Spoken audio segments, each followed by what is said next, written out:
Hi students, how are you? Prayers always for your sound health and happiness. So once again, I welcome you all in my Hindi class. Today we will do the back exercises including question answers of chapter 3 होनहार बिरवान के होत चीखने पात from your Hindi literature book सुनहरी धूप. Doubts can be cleared as usual through comment section. Thank you. पाठ 3 होनहार बिरवान के होत चीखने पात अभ्यास कार्य पृष्ठ संख्या 27. तो सबसे पहले कठिन शब्दों पर एक नज़र. पहला शब्द है रोबीली. रोबीली मतलब रोबदार, दरिद्र, गरीब. वाक्पटुता बोलने की चतुराई, जिसको हाजिर जवाबी भी कह सकते हैं. प्रतिशोध बदला. गोरक्षक गांव का रक्षक. चयन चुनाव. बंदी गृह कारागार जेल. वाणिज्य व्यापार. अभाव कमी. आग्रह हठपूर्वक प्रार्थना. नेतृत्व मार्गदर्शन एवं संचालन करना, लीडरशिप जिसको कहते हैं. दिलेरी बहादुरी. उल्लंघन लांघना या ना मानना. निर्भीक नीडर. सुसमृद्ध अत्यधिक संपन्न, वेरी रिच एंड प्रॉस्परस. तो इसके बाद है लोकोक्ति. होनहार बिरवान के होत चीखने पात, जिसका अर्थ है होनहार व्यक्तियों की प्रतिभा बचपन में ही दिखाई दे जाती है. और यही लोकोक्ति हमारे इस पाठ का शीर्षक है, मतलब हेडिंग है. तो मैं भी इसका पहले शाब्दिक अर्थ आपको बताती हूँ. होनहार का मतलब होता है होने वाला. बिरवान होता है, बिरवा होता है पौधा. के होत चीखने पात, तो जो होने वाला पौधा होता है, मतलब जिस पौधे ने आगे जाकर विकसित होना है, बड़ा होना है. होत मतलब होते हैं, चीखने मतलब सॉफ्ट मुलायम, पात मतलब पत्ते. तो उनके पत्ते भी उस पौधे के जिसने आगे जाकर विकसित होना है, उस वृद्धि उसका पेड़ बनना है, तो उसके पत्ते भी चीकने होते हैं, सॉफ्ट होते हैं. तो जिससे उसके लक्षण पता चल जाते हैं कि ये बड़ा होगा, ये मुरझाएगा नहीं, ये बड़ा होगा. तो इसी प्रकार होनहार व्यक्तियों की प्रतिभा भी, जो आगे जाकर महान बनते हैं व्यक्ति, उनकी प्रतिभा भी बचपन में ही नज़र आ जाती है. तो जैसे कि आपने इस कहानी में पढ़ा, जो चंद्रगुप्त था, उसकी जो प्रतिभा थी बचपन में ही उसके लक्षण नज़र आने लगे थे. तो आगे हम करते हैं. इसका अगला शीर्षक है पाठ को समझें. तो इसमें निम्नलिखित प्रश्नों के उत्तर लिखो. तो पहले है मौखिक प्रश्न. तो ये हम ओरली ही करेंगे, 2 ही हैं और बहुत आसान हैं. पहला है बच्चे कहाँ खेल रहे थे. तो कहाँ खेल रहे थे, आपने कहानी पढ़ी है. बच्चे गंगा के किनारे धान के दूर दूर तक फैले धान के खेतों में खेल रहे थे. बच्चे कौन सा खेल खेल रहे थे. बच्चे राजा राजा खेल खेल रहे थे. और राजा राजा को आप सिंगल कोटिंग में रखोगे, ठीक है, सिंगल कॉमास में. आगे हैं लिखित प्रश्न उत्तर. तो उसके लिए पहला प्रश्न है लिखित के लिए. चंद्रगुप्त ने अपने मंत्री को क्या आदेश दिया. तो इसका उत्तर है चंद्रगुप्त ने अपने मंत्री को आदेश देते हुए कहा कि अब मगध का शासन मेरे हाथों में आ गया है. मेरी प्रजा में किसी को अभाव, दुख या कष्ट नहीं होना चाहिए. किसी के साथ अन्याय ना हो. और राज्य का कोष मतलब खजाना, गरीबों के लिए खुला रहना चाहिए. मेरी प्रजा में कोई दरिद्र ना रहे, इस बात का विशेष ध्यान रखा जाए. अगला प्रश्न है चंद्रगुप्त ने ब्राह्मण देवता से क्या मांगने को कहा.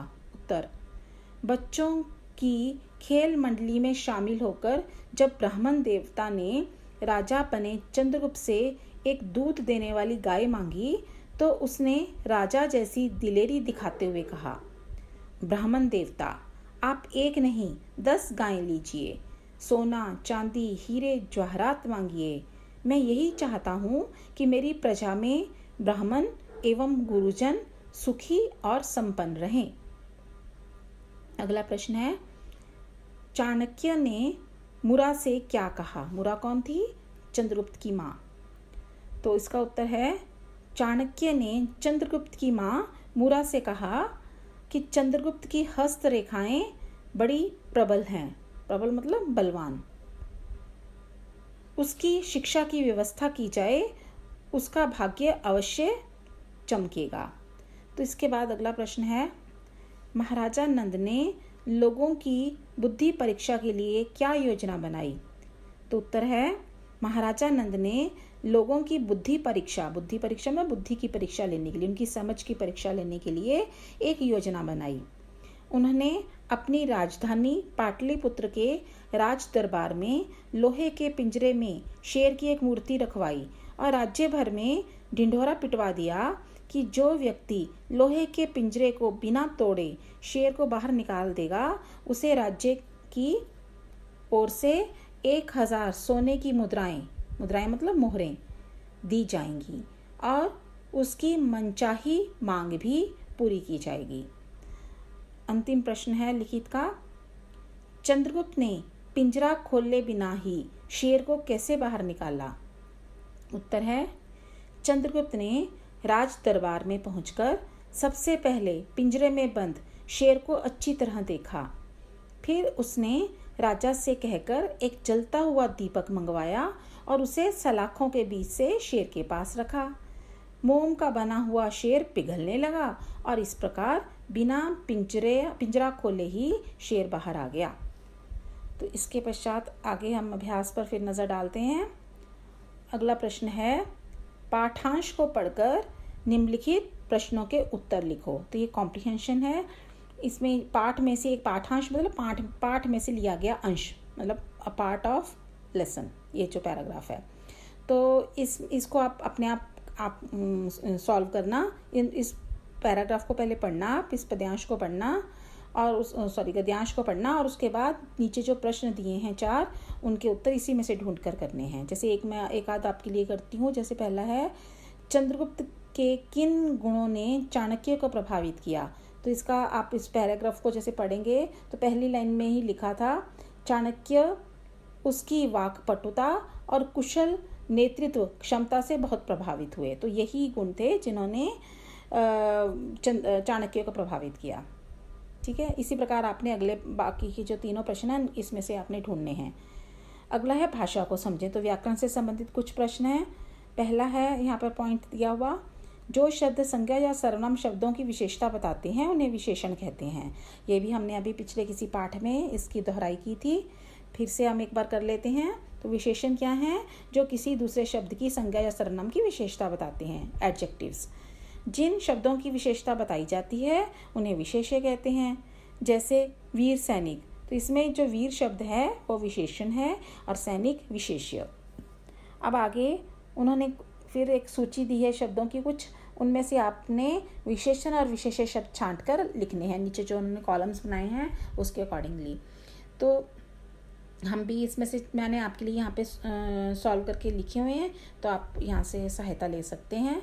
जैसे विशेषण विशेष्य ऊपर हेडिंग डाला हुआ है। तो पहला वाला हमने क्या ढूंढा, निर्भीक कौन था? बालक। तो निर्भीक विशेषण, बालक विशेष्य।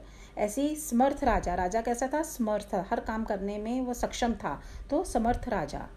स्वर्ण मुद्राएं, मुद्राएं कैसी थी? स्वर्ण की, तो सोने की, तो स्वर्ण जो है विशेषण और मुद्राएं विशेष्य। टीला कैसा था? ऊंचा, तो ऊंचा टीला, ऊंचा इज विशेषण और विशेष्य क्या है? टीला। ऐसे ही बलवान शेर, बलवान विशेषण, शेर विशेष्य, एंड सो ऑन। तो अपने आप आगे बाकी पढ़ना। तो उसके बाद दूसरा प्रश्न है, निम्नलिखित वाक्यांशों के लिए एक शब्द चुनकर लिखो। ये भी आप स्वयं कर सकते हैं। तो जैसे मैं फिर भी आपके लिए मौखिक रूप से कर देती हूँ। प्रजा की रक्षा करने वाला प्रजापालक। इसमें से आप ढूंढकर ऊपर जो दिए हुए हैं बॉक्स में वर्ड्स, वहाँ से ढूंढकर आपने इसका उत्तर लिखना है सामने। तो प्रजापालक। जो कभी संभव ना हो, इसका उत्तर है असंभव। भाषण देने वाला वक्ता।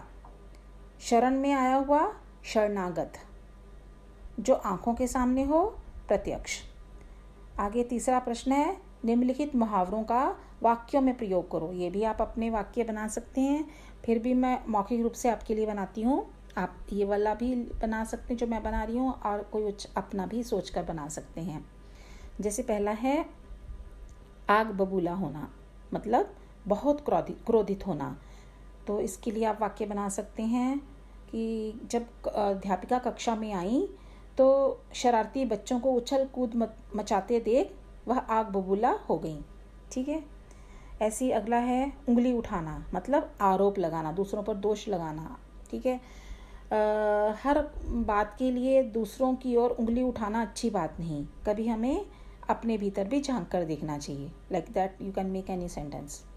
अगला है घुटने टेकना, मतलब हार मान लेना। तो इसका वाक्य बना सकते हैं, हमारे देश की वीर सेना के सामने शत्रु अपने घुटने टेक देते हैं। तो वीर सैनिकों के आगे या वीर सेना के आगे शत्रु सदा घुटने टेक देते हैं। अब है अगला और अंतिम प्रश्न, भाववाचक संज्ञा बनाओ। तो इसमें ये भी मैंने आपके लिए सॉल्व किया है प्रश्न। तो जैसे वीर जो है उससे क्या भाववाचक संज्ञा बनी, वीरता। वीर एडजेक्टिव है तो उससे बनी भाववाचक संज्ञा वीरता। मूर्ख से, मूर्ख भी एडजेक्टिव मीन्स विशेषण, तो मूर्ख से मूर्खता।